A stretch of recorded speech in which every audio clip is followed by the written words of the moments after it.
building where after 10 years she was still making $5.25 an hour. And she was an immigrant from El Salvador, refugee from El Salvador.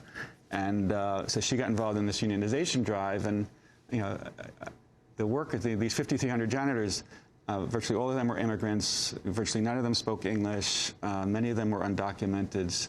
They were all part-time. They were all subcontract. I mean, a very, very, very hard population to organize. And to boot, in a state that's Texas, one of the most anti-union in the nation, and the service employees, were able to unionize them using some very smart tactics that I describe in detail.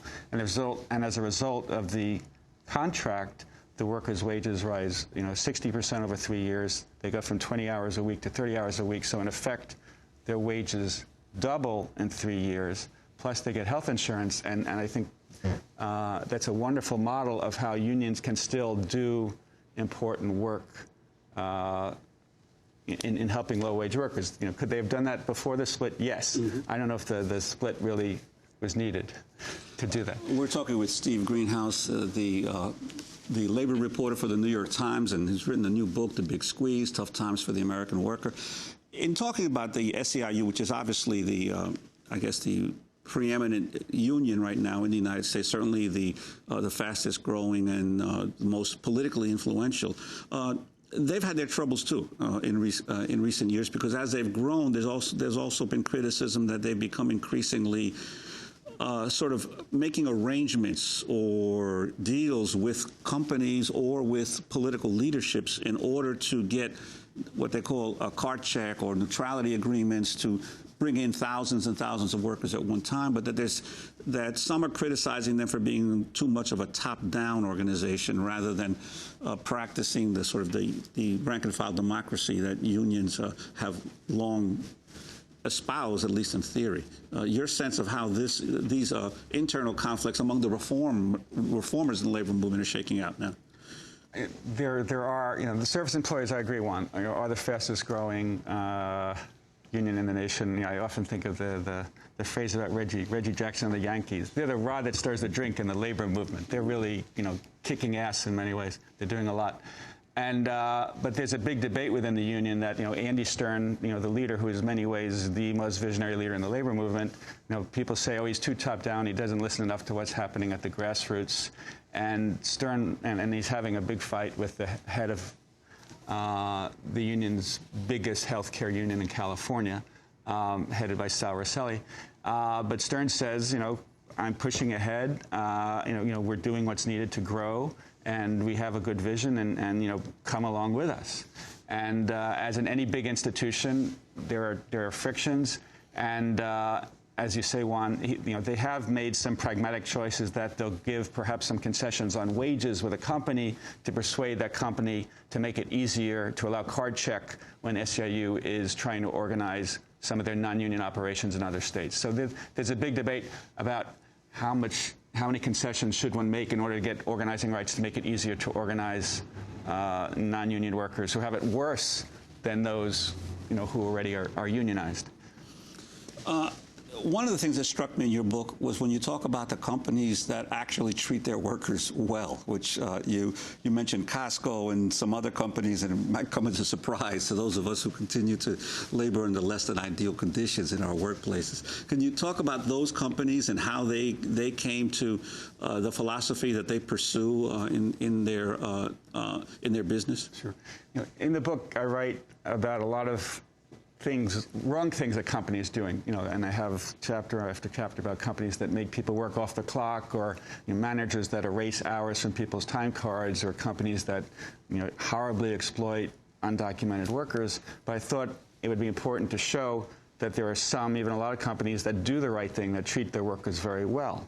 And at Costco, and I have a long section about Costco, the founder, Jim Sinegal, the son of a Pennsylvanian who was a coal miner and a steel worker and a good union man, Sinegal had this vision that I'm going to treat my workers well. I'm going to have very low prices. I don't want anyone thinking that I have low prices because our workers work under sweatshop conditions. So he decided, in setting up Costco, that Costco would have the best wages and benefits of any retailer, general retailer in the nation. And does it? Generally, it does. Yes. someone working at Costco for, say, 5 years, their wages and benefit package together will be 2.5 times what the wage and benefit package is together at Walmart. You know, the health plan is extremely good. There's this funny story about Costco where each year they do a survey of their workers saying, what's the best thing about working at Costco? What's the worst thing about working at Costco? And one poll found that employees said the worst thing about working at Costco is they weren't allowed to wear shorts to work year-round.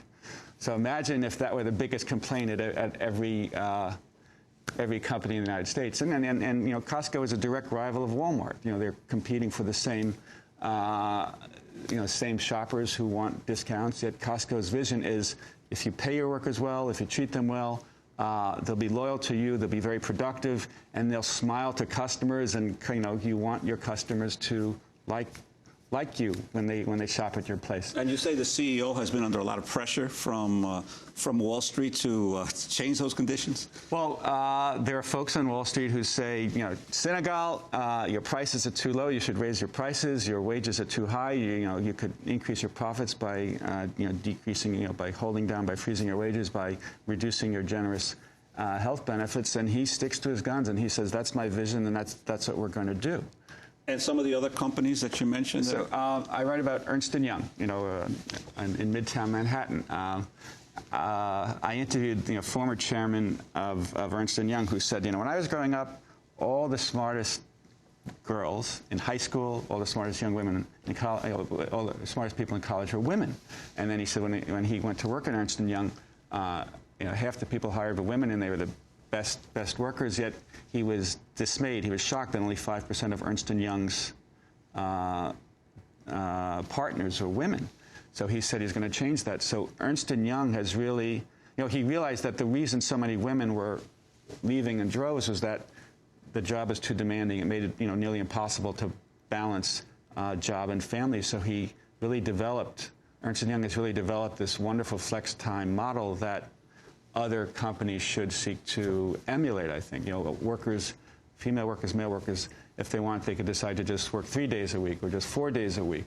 And as long as you work more than 20 hours a week, you still get full benefits. People can work, 70 hours a week in the months before tax time, and then they could take the summer off. I write about Patagonia, another wonderful company that believes in serious flex time. Patagonia in Ventura, California, right along the Pacific, kind of encourages its workers to go surfing at lunchtime. And they, I interviewed some workers, they go surfing for 2 hours at lunchtime, and you think many companies would think that's outrageous, how are you going to get your work done? But Patagonia trusts its employees to use their flex time. Maybe they'll finish working the project at home at night. Well, in terms of what needs to be done to change the trend now in terms of the treatment of American workers, if you had to single out one or two key turnarounds that the country needs, what would they be? Very quickly, I think we've lost 1/5 of our manufacturing jobs since the year 2000. 3.5 million jobs, generally, good middle-class jobs with very good benefits. The nation, by and large, has paid way too little attention about strengthening its manufacturing sector, and I think it's important to do that. One way to do that is put a greater focus on green jobs, which can be manufacturing jobs, making solar panels, making hybrid cars.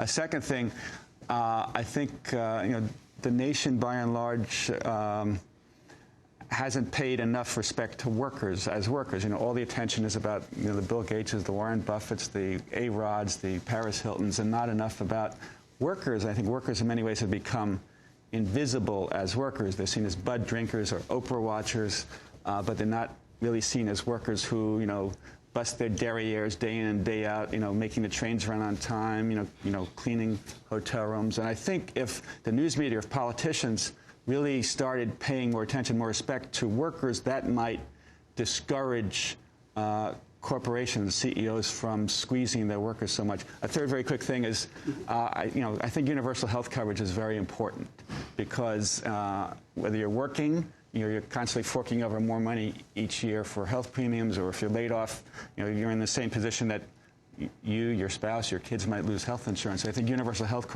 insurance is key to making life less insecure for workers. And we got about 30 seconds. How many labor reporters are there in American newspapers these days? Well, you do a wonderful job for the Daily News. Are you the last one? And you beat me on too many stories. I'm embarrassed to talk about that. The Wall Street Journal has a good young labor reporter. You know, Steve Franklin at the Chicago Tribune is a terrific labor reporter. He's done a lot of great stuff about immigrant workers. But it's a very small group. The LA Times no longer has a labor reporter.